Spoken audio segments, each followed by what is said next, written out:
आज से हम एक नया शास्त्र शुरू कर रहे हैं। वो है धर्मशास्त्र। हम दर्शन शास्त्र पढ़ रहे हैं। ब्रह्म सूत्र, योग सूत्र आदि।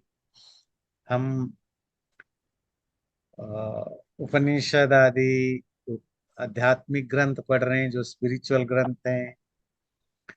तो हमने कभी या किसी ने कभी धर्मशास्त्र बहुत कम लोगों ने पढ़ा है, क्योंकि पढ़ने पढ़ाने का इसका वो कम है। क्योंकि लोगों को धर्म में कम इंटरेस्ट है, मोक्ष में ज्यादा इंटरेस्ट जग गया। लोगों के पास पैसा आ गया तो अब मोक्ष चाहिए। जो गरीब है वो पैसे के लिए संघर्ष करता है, जो पैसा आ जाता है तो मोक्ष के लिए संघर्ष करता है।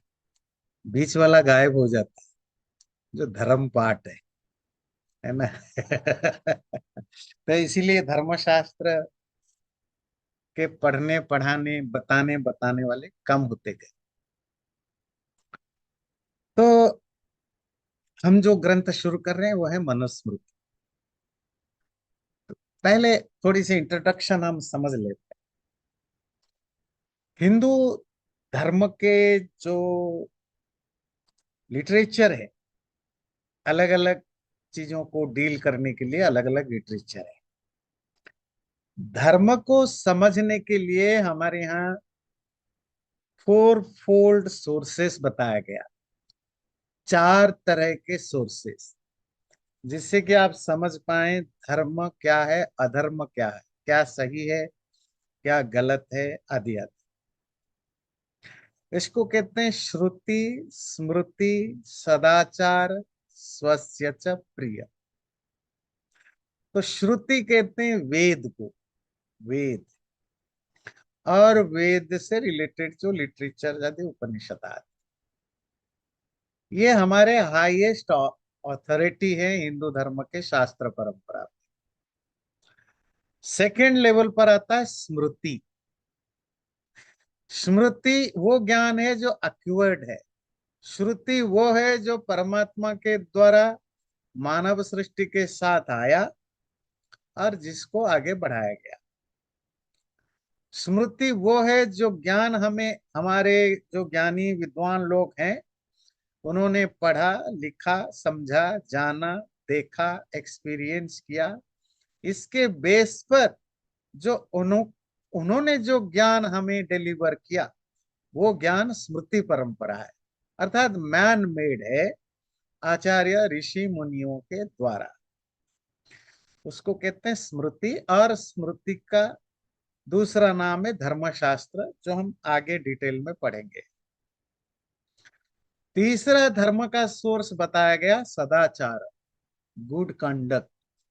जो ग्रेट लोग हैं, महापुरुष हैं, उनके लाइफ को पढ़ना, समझना, और उन्होंने जैसा अपने लाइफ को जिया, क्राइसिस में अपने आप को हैंडल किया, उनके लाइफ को के हिसाब से चलना। पर वो ग्रेट पर्सन कौन है? उसकी डेफिनेशन है जो वेद आदि शास्त्रों को पढ़ के समझ के उसके अकॉर्डिंग लाइफस्टाइल जिया हो।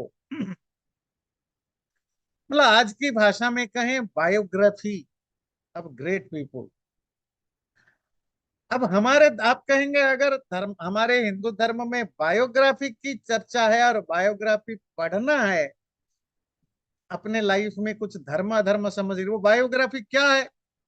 तो दो ग्रंथों बायोग्राफी में आते हैं, उनको हम इतिहास कहते हैं। रामायण, श्री राम की जिंदगी पढ़ो, और महाभारत में कृष्ण की जिंदगी पढ़ो। महाभारत, महाभारत में पढ़ो।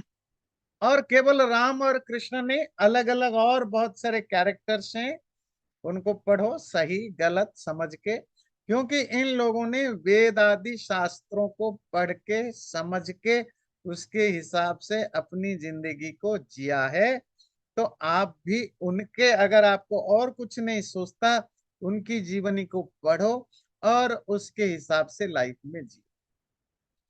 इसीलिए जब मीडिएवल एज में हिंदू, हम इंडियन सोसाइटी में इलिटरेसी बहुत ज्यादा हुई, गरीबी पॉवर्टी बहुत ज्यादा रही, पढ़ने लिखने की व्यवस्थाएं खत्म हो गई, तो क्या चीजें लोगों को मोटिवेट रखा धर्म से जुड़ने की? रामायण, कृष्ण की जीवनी और राम की जीवनी, राम लीला, कृष्ण लीला आदि आदि चीजें बनी रही। और ऐसा नहीं कि सिर्फ रामायण और महाभारत तक रही, राम और कृष्ण के ऊपर पचासों और लिटरेचर लिखे गए। उनमें से फेमस लिटरेचर हिंदी में आप रामचरितमानस कहते हैं, और अलग अलग राज्यों में अलग अलग रामायण आए कृष्ण के ऊपर लिखे गए। तो ये राम और कृष्ण की जीवनी हमें हजारों सालों तक धर्म के साथ जोड़े रखा। धर्म का मतलब मैं रिलीजन से नहीं कह रहा हूं, वो भी ले सकते हैं, अच्छा और बुरा समझने की, क्योंकि लोगों को वेद आदि शास्त्र पढ़ने की परंपरा ही खत्म हो गई। बहुत रेयरली कुछ गिने चुने लोगों को ज्ञान था। चौथा जो जो सोर्स बताया गया है वो है स्वस्य च प्रियमात्मना। तुम्हारी अपनी जो इनर सेंस है, जो इनर वॉइस है, उसको सुनना, उसको एक्सेप्ट करना। मतलब आम भाषा में जिसको हम कहते हैं सिक्स सेंस, कॉमन सेंस, क्या सही है गलत है, वो हर व्यक्ति अपनी जिंदगी में, जब आपके सामने कोई कोई जानवर भी तड़प रहा हो, आपको दर्द होता है, तो इसका मतलब ये गलत है जो भी तड़पा रहा है। अगर किसी जानवर को कोई पुचकारता है, प्यार करता है, स्ट्रेंजर को भी, आपको भी अंदर से खुशी होती है, तो इसका मतलब है जानवरों को प्यार कर, ये ह्यूमन, क्या कहेंगे, उसके इंस्टिंक्ट है, कि ह्यूमन नहीं, पशुओं में भी है। तो उनको, इवन आप एक गाय के सामने, कुत्ते के सामने, बिल्ली के सामने एक बच्चे को प्यार करो, उनके आंखों में देखो, अगर कोई डॉक्टर उनकी बॉडी लैंग्वेज समझ सकता है, उसकी माइंड को पढ़ सकता है, आप देखेंगे वो खुश हैं। उनके सामने किसी को परेशान करो, मारो पीटो, देखना उनके अंदर भी वो एंजाइटी बढ़ी हुई होती है। तो ये लास्ट लीस्ट कह सकते हैं, जो लीस्ट सोर्स है, तुम्हारे पास कोई भी सोर्स नहीं, तो उसको जानो। ये जो चार सोर्स है, श्रुति, स्मृति, सदाचार और प्रिय। तो श्रुति को, वेदों को श्रुति कहते हैं क्योंकि परमात्मा के द्वारा कुछ ऋषियों के अंदर प्रकट किया गया, ऋषियों ने उनको ट्रांसफर किया, वो जो शिष्य है, दो लोग हैं, उन्होंने उसको सुना, और ये सुनने की परंपरा से वो चली, इसीलिए वेद को श्रुति कहते हैं। स्मृति मतलब वेद आदि को पढ़ने समझने के बाद जो आपके अंदर एक अंडरस्टैंडिंग डेवलप हुआ, उस अंडरस्टैंडिंग पे के बेस पर आपने और कुछ बातें एलाबोरेट करके बताया। सब चीजें तो वेद में नहीं है, तो you need to elaborate it, वो स्मृति ग्रंथ बने। सर जी एक तो छोटा सा क्वेश्चन है, जस्ट इन हाँ, टर्म्स ऑफ मीनिंग, श्रुति तो कान से होता है आवाज, स्मृति क्या, मन, मेमोरी से? स्मृति की लिटरेरी मीनिंग है मेमोरी, श्रुति की लिटरेरी मीनिंग है लिसनिंग। पर यहाँ मेमोरी का मतलब होता है पहले से आपने कुछ जाना, पढ़ा, उसके बेस पर जो नॉलेज डेवलप हुआ, वो जो आपने लिखा बताया, वो बुक स्मृति बने। श्रुति मतलब आपने कुछ एफर्ट करके कुछ पढ़ा लिखा नहीं, नेचुरली, जिसको हम कहते हैं परमात्मा ने रिवील किया कुछ ऋषियों के अंदर, उन्होंने जस्ट आपके सामने, उस समय जो भी उनके शिष्य वगैरह थे, उनके सामने प्रकट किया, वो वेद को श्रुति कहते हैं। Thank you sir. तो स्मृति ग्रंथ कौन है, उसमें दो चीजें ध्यान रखना। स्मृति शास्त्र इन जनरल, जो भी वेद को छोड़कर सारे लिटरेचर स्मृति कहलाते इन जनरल। महाभारत भी स्मृति है, गीता भी स्मृति है, रामायण भी स्मृति है, दर्शन शास्त्र भी स्मृति है। जो भी वेद को छोड़कर जो भी लिटरेचर है, क्योंकि वो सब इंटेलेक्ट बेस्ड नॉलेज है। पर ये तो हुआ उसका जनरल सेंस, पर वो धर्मशास्त्र इन प्रैक्टिस, प्रैक्टिस में हम स्मृति को जो धर्मशास्त्र है उन्हीं को स्मृति कहते हैं। धर्मशास्त्र मतलब क्या है? शास्त्र का मतलब ट्रीटी। जिस बुक में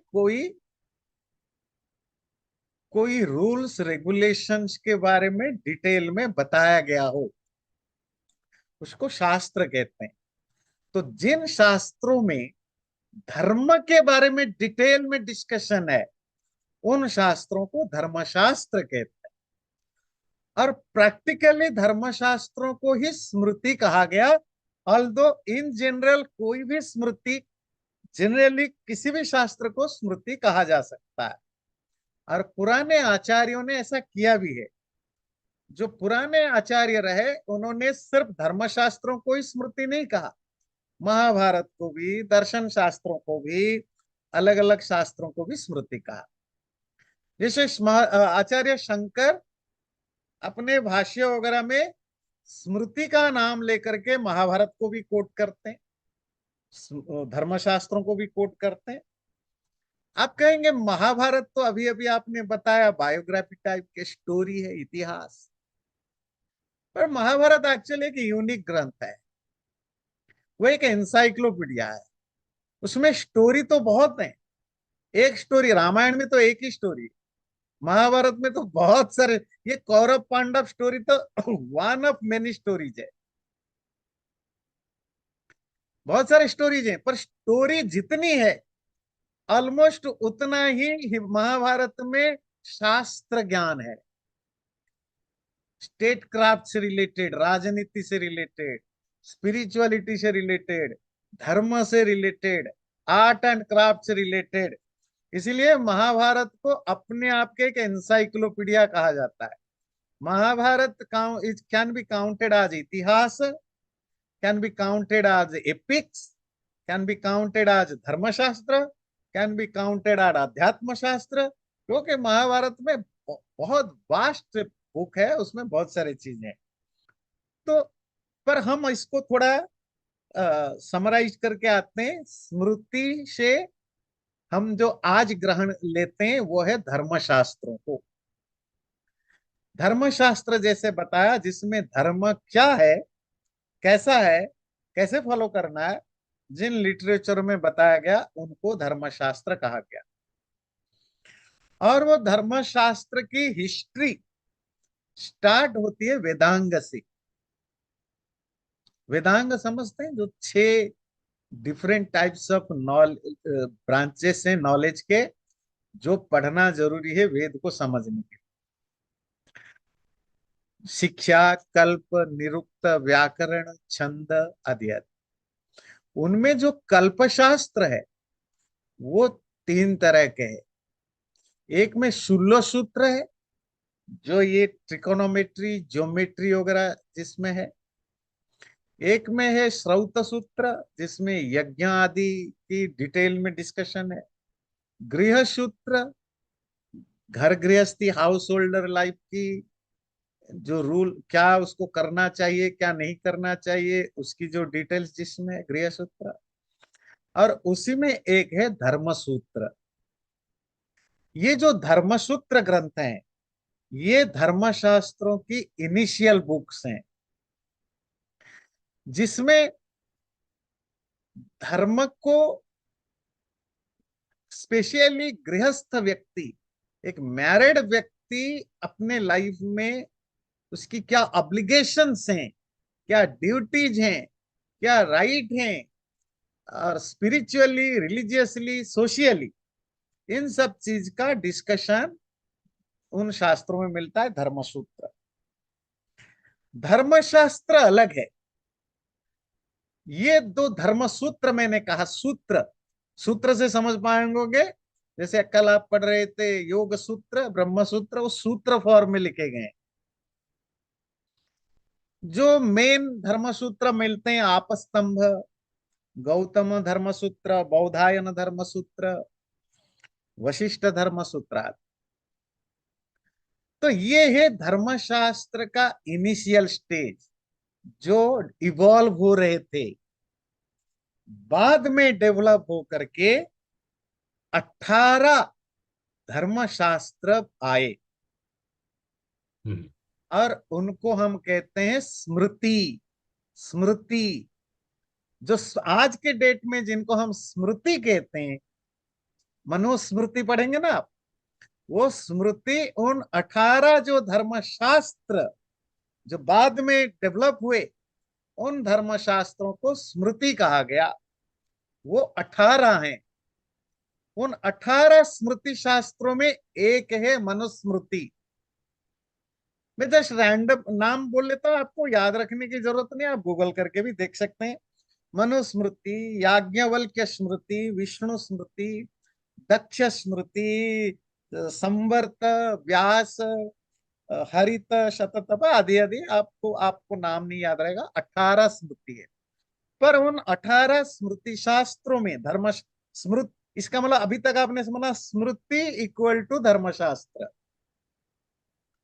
उन 18 धर्मशास्त्र या स्मृतियों में से 4-5 बहुत इंपॉर्टेंट है। हमेशा से पिछले 2000-1500 साल से आज तक उनका सोसाइटी में बहुत ज्यादा इम्पैक्ट रहा है। उनमें है मनुस्मृति, याज्ञवल्क्य स्मृति, पराशर स्मृति, बृहस्पति स्मृति और नारद स्मृति। ये 5 स्मृतियों का बहुत इम्पैक्ट अलग अलग टाइम पीरियड में रहा। ये सिर्फ इंडियन सोसाइटी में नहीं,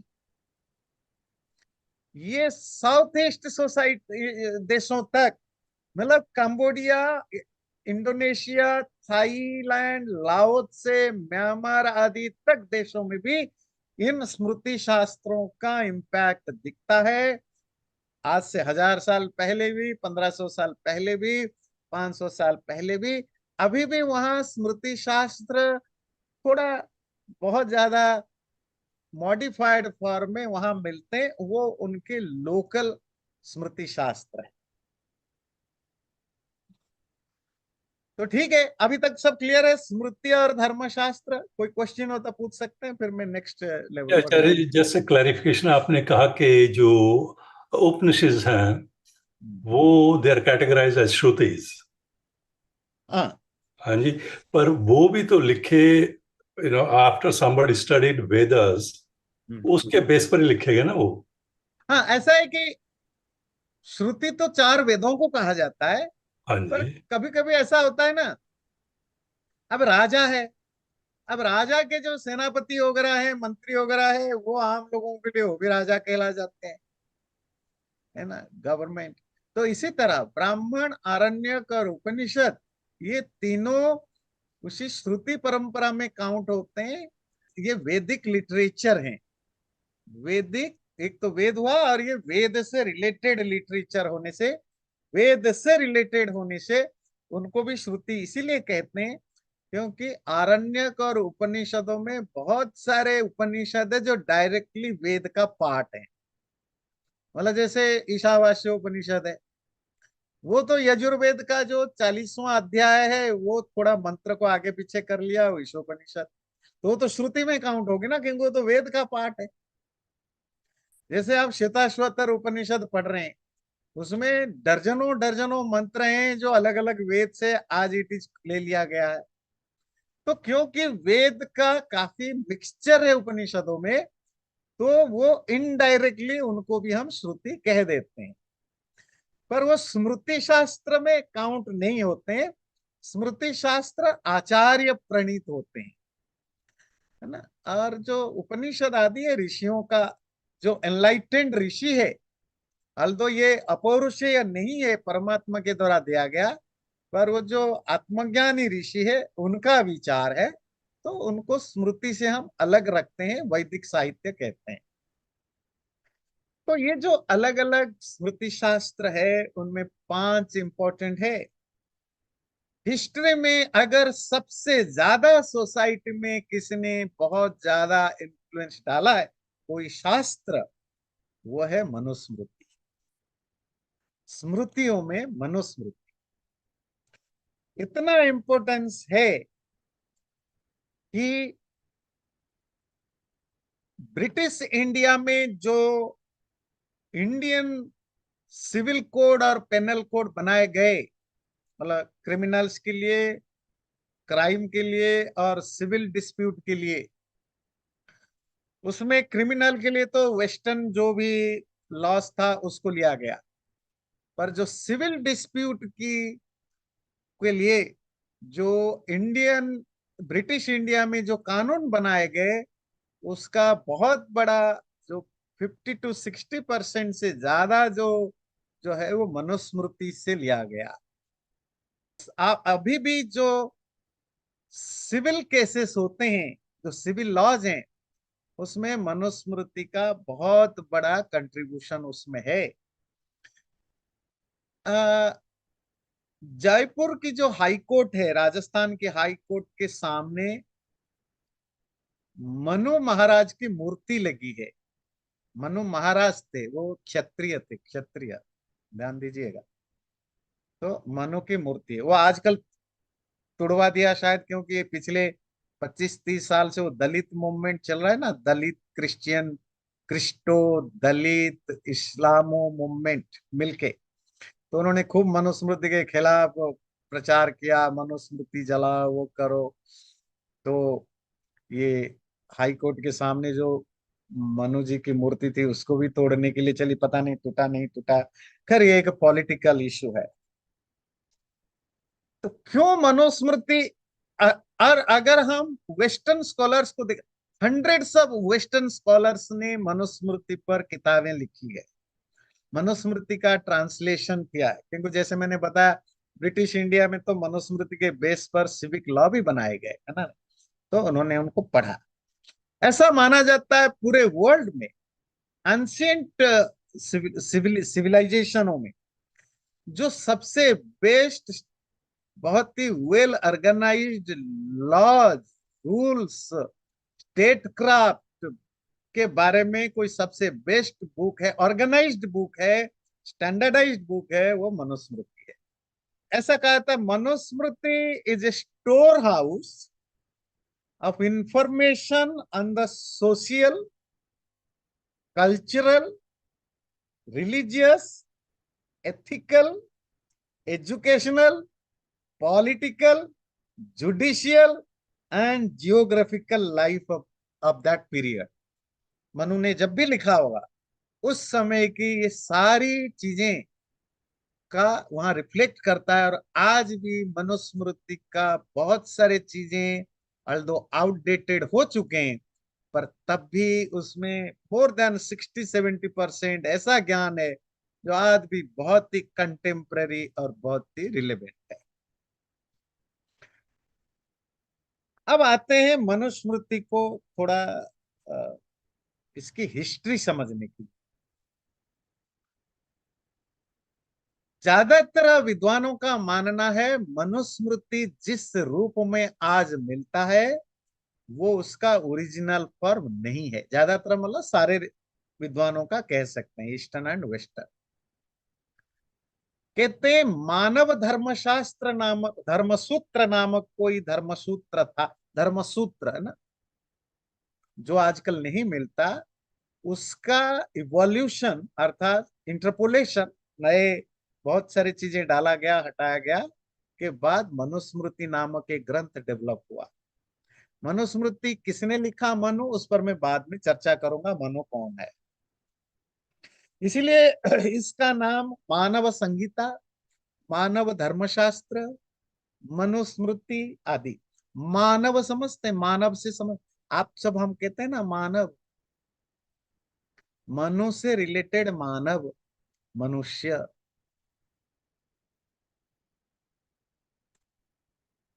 मनु कौन है मैं उस पर बाद में आऊंगा, मैं थोड़ा टॉपिक पहले ये कर लूं। और मनुस्मृति का इतना इंपॉर्टेंस इवन वैदिक लिटरेचरों में, वैदिक लिटरेचर मतलब ब्राह्मण आरण्य ग्रंथों में भी मनुस्मृति का रेफरेंस मिलता है, और विथ हाई रेस्पेक्ट। जैसे मैं कोट कर रहा हूं, शतपथ ब्राह्मण, तैत्तिरीय ब्राह्मण, काठक, मैत्रेयणी, तांड्या आदि अलग अलग ब्राह्मणों में मनुर्वै यत् किंचिद अवदत् तद भैषजम, जो कुछ मनु ने कहा वो सब दवाई है, दवाई, मेडिसिन। किसके लिए? सोसाइटी के लिए।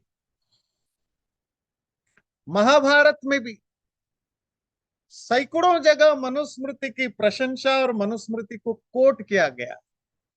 वाल्मीकि रामायण में बहुत सारे जो उपदेश है, वो उपदेश आज इट इज मनुस्मृति में भी मिलते हैं। अब हम आते हैं, ये मनुस्मृति का राइटर कौन? डेफिनेटली मनु शब्द से मनु ने लिखा। ये मनु कौन है, इस पर बहुत प्राचीन शास्त्रों से लेकर आज तक जो स्कॉलरों में काफी डिस्कशन चलता है। पुराने लिटरेचर में मिलता है कि पुराण की स्टोरी में और ब्राह्मण की स्टोरी में भी ब्रह्मा से विराट पैदा हुए, विराट से मनु पैदा हुआ, मनु से मरीचि आदि 10 संतान, 10 बेटे पैदा हुए। उनमें एक बच्चा है मरीचि, मरीचि का बेटा है भृगु। ये भृगु याद रखिए। बहुत सारे विद्वान मानते हैं कि जो मनुस्मृति आज है उसका राइटर भृगु है, मनु का पोता। मनु के नाम पर, मनु के द्वारा लिखा गया बुक विलुप्त हो चुका है। क्यों है उसका कारण मैं आगे बताऊंगा। कुछ लोग मानते हैं स्वयंभुव मनु ने खुद। अच्छा, मनु क्या है, अब इसको थोड़ी समझते हैं। जैसे आप अब्राहमिक ट्रेडिशन में जानते हैं, Adam and ewe, the first male and first female. और एडम से आदमी बना, अरबी पारसी, है ना। तो मोस्ट ऑफ अरबी और पारसी लैंग्वेज जो जो जो मिडिल ईस्ट एशिया से रिलेटेड जो, तो वो आदमी गया, क्योंकि आदम द फर्स्ट ह्यूमन बीइंग, इससे एडम, अंग्रेजी में, यूरोपियन लैंग्वेज में एडम। और बिल्कुल उसी के मिलता जुलता हमारे यहाँ पौराणिक कहानियों में मिलता है। ब्रह्मा का पहला रियल मनुष्य पैदा हुआ, वो था मनु। और मनु जो पैदा हुआ वो राजा बना, राजा, the first human being, first human king of the world. उस मनु से हम सब जो पैदा हुए वो मानव कहलाए, मनुष्य कहलाए। और इस मनु का इन्फ्लुएंस ध्यान से देखिएगा, सुनिएगा।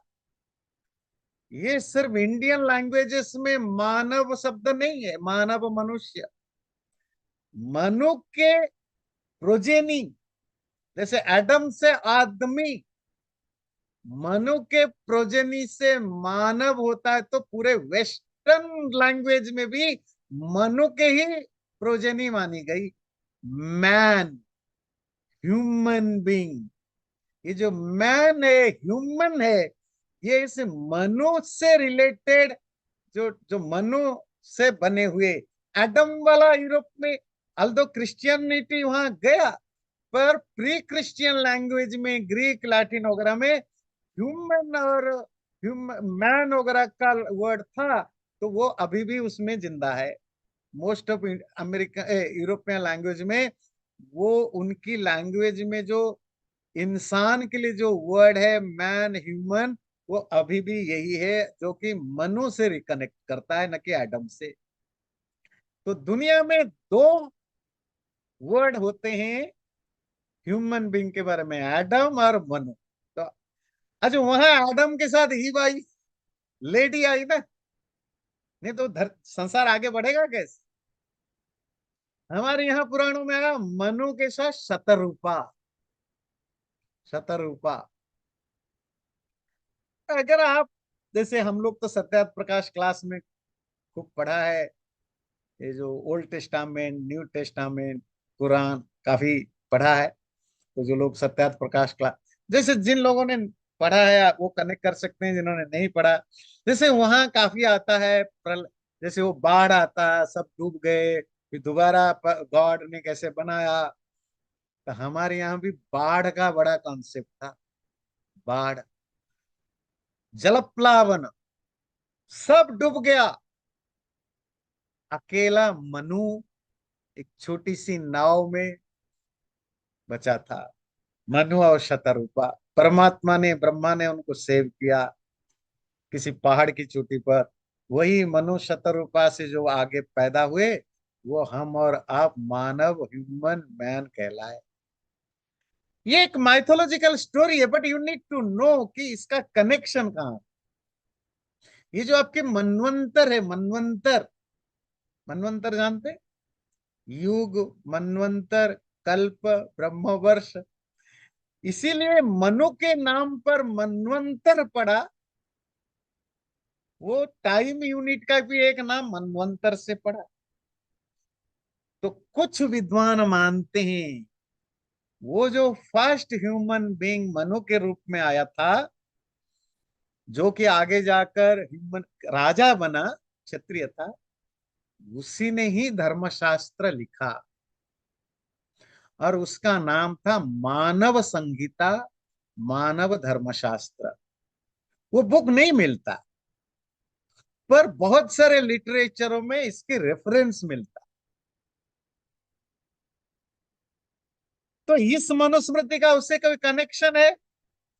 तो कुछ विद्वानों का मानना है मे बी वो मानव धर्मशास्त्र जो मनु, पहला ह्यूमन बीइंग जो मनु राजा उन्होंने लिखा, वो शायद लोप हो गया है। उनका जो पोता भृगु है, उन्होंने उसको कुछ चीजों को रिवाइव किया, कुछ अपने तरह से लिखा। ये ट्रेडिशनल बिलीव है। पर जो एकेडमिशियन मानते हैं कि नहीं, उसका जो आज के मनुस्मृति उसके साथ उसका कोई लेन देन नहीं, ये 200 बीसी के आसपास ये लिखा गया एक प्योरली अलग धर्मशास्त्र है जिसका नाम मनु है। कोई मनु, उस समय कोई मनु नामक राजा, ये क्षत्रिय थे ये पक्का है, वो राजा थे ये पक्का है, ये ब्राह्मण नहीं थे, ये ऋषि नहीं थे, ये राजा थे, क्षत्रिय थे। तो मनु महाराज के द्वारा ये 100 बीसी या 100 सी, क्योंकि संस्कृत लिटरेचरों में कोई भी व्यक्ति का टाइम पीरियड आप एज इट इज नहीं कह सकते हैं। 200, 300, 500 साल तक का गैप रखना पड़ता है। जैसे आप बड़े बड़े विद्वानों के देखेंगे, वो कहेंगे ओके 300 BC टू 200 सी, मतलब 500 साल का गैप दे देते हैं। इनमें से कोई एक साल हो सकता है। जैसे मोस्ट ऑफ लिटरेचर में ये कंफ्यूजन है। आचार्य जी, जस्ट टू कंफर्म, तो जो मनु जो 200 बीसी वाले Manu is different from the Manav Manu? Yes yes yes, क्योंकि वो तो सृष्टि के आरंभ, उसको काउंट करेंगे वो तो 1 लाख साल, लाखों साल पहले चला जाएगा। पर मैं आपको एक स्टोरी सुनाया कि हमारे यहाँ इस तरह की स्टोरियां भी है, एंड यू शुड नो कि मनु के बारे में कितनी सारी कहानियां है, कितनी स्टोरीज है, एंड कितनी पॉपुलैरिटी वो थी, वो आपको पता हो। पर अभी एक बहुत ज्यादा क्लैरिटी नहीं है किसी भी संस्कृत हिंदू धर्मशास्त्र के बारे में। As it is actual history बता पाना नेक्स्ट टू इम्पॉसिबल है। कोई 100% श्योरिटी कहीं भी नहीं। पर इतना है कि जो मनुस्मृति हम पढ़ेंगे उसमें वो मनु के द्वारा लिखा गया नहीं है। उसमें 2 ऑप्शन है, या तो मनु ने प्रवचन किया है, प्रवचन समझते हैं, लेक्चर दिया है, भृगु ने उनको लिखा है, मतलब समर किया है, अब प्रेजेंट किया है। क्यों? जब हम मनुस्मृति पढ़ेंगे आप देखेंगे मनु वहां 3rd पर्सन के रूप में यूज होता है। मनु जी तपस्या में, साधना में बैठे थे, ऋषि लोग का अगर क्वेश्चन पूछा, मनु जी ने ये कहा, इसका मतलब ऑथर अपने आप को 3rd पर्सन में यूज नहीं करता।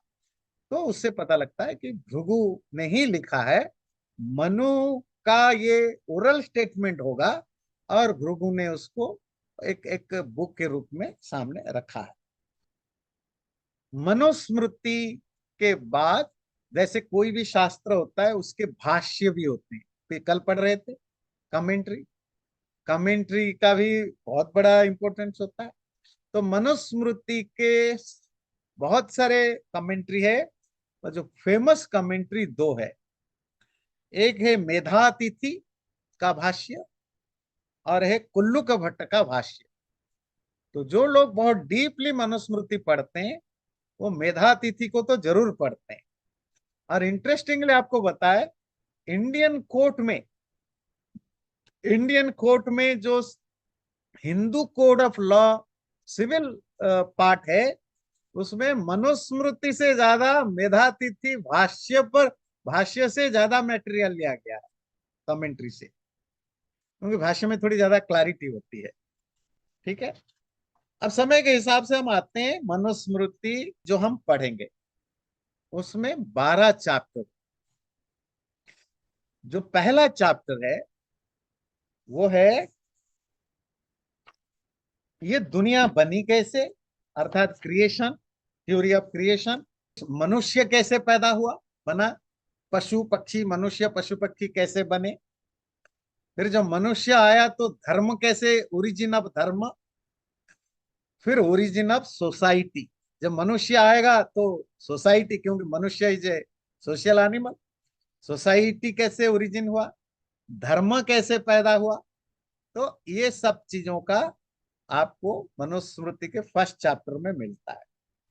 सेकेंड चैप्टर में आपको मिलेगा ये जो बताया ना अभी, 4 सोर्सेस ऑफ धर्म, श्रुति स्मृति सदाचार एंड स्वस्य, ये 4 सोर्स ऑफ धर्म का डिटेल में डिस्कशन मिलेगा, वेद के बारे में, धर्मशास्त्र आदि के बारे में।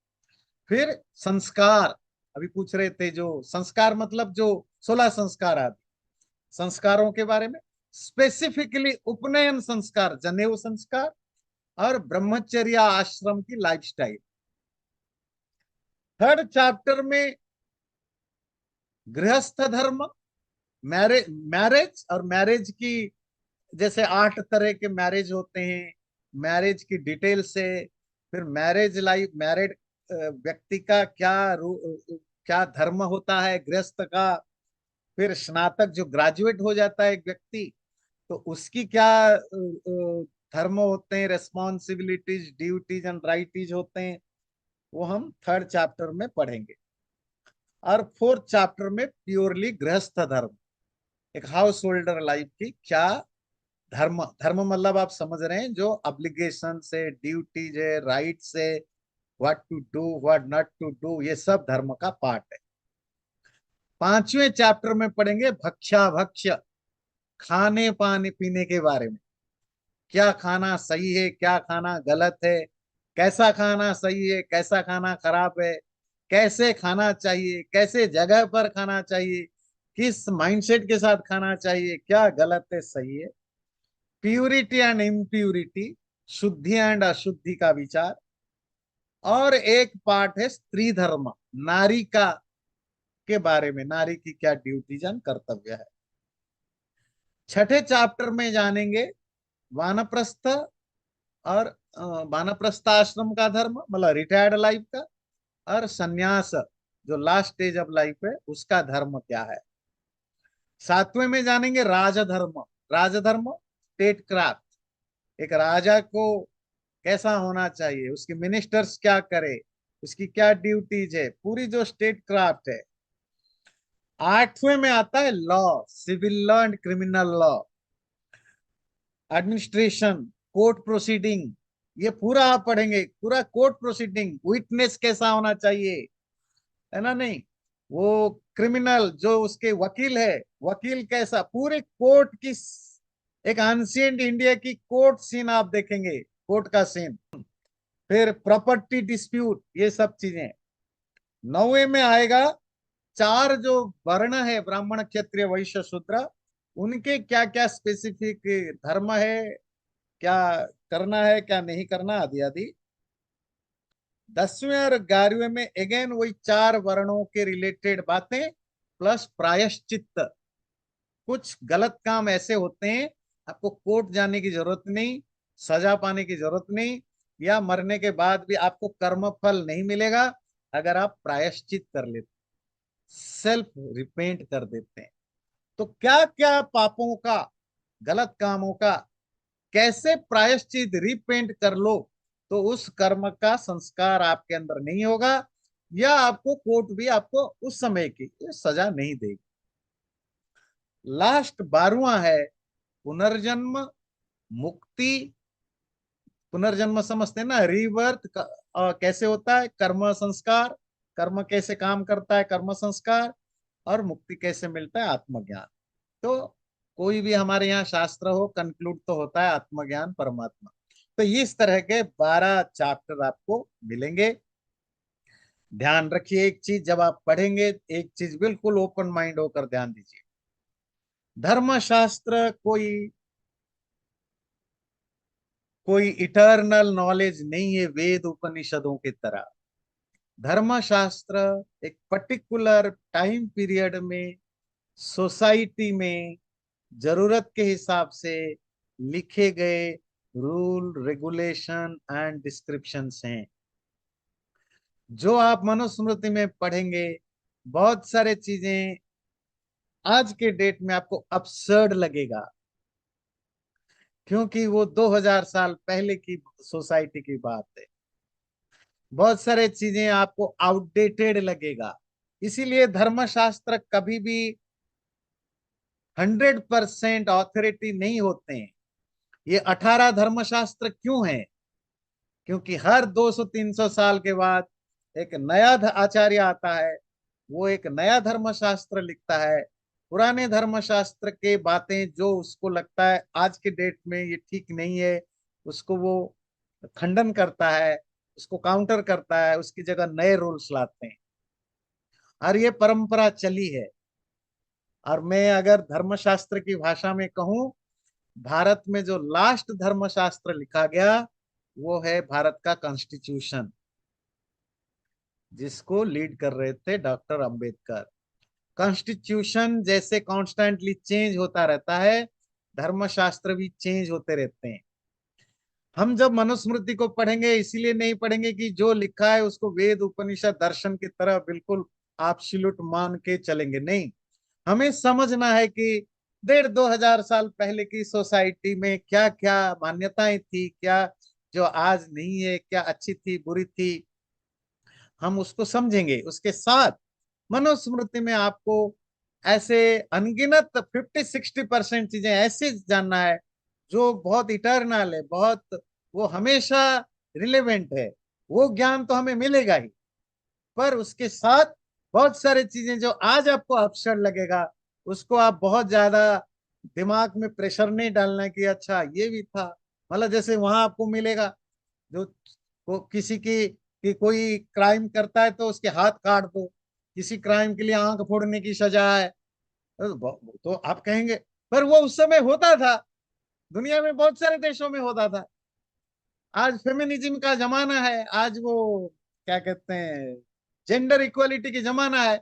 आपको हो सकता है मनुस्मृति में वो ना मिले, स्त्रियों को ज्यादा उपदेश दिया गया हो, पर आपको बहुत ओपन माइंडेड होकर पढ़ेंगे तभी आप एंजॉय करेंगे। बहुत कुछ अच्छी चीजें भी सीखेंगे, बहुत कुछ हिस्ट्री भी सीखेंगे। पर अगर आप स्टक हो गए ऐसा क्यों कहा, फिर तो आप कुछ नहीं, आगे फिर आपका गाड़ी बंद हो जाएगी। सो ओपन माइंडेड होकर पढ़ेंगे। अगले बार से हम मनुस्मृति स्टार्ट करेंगे।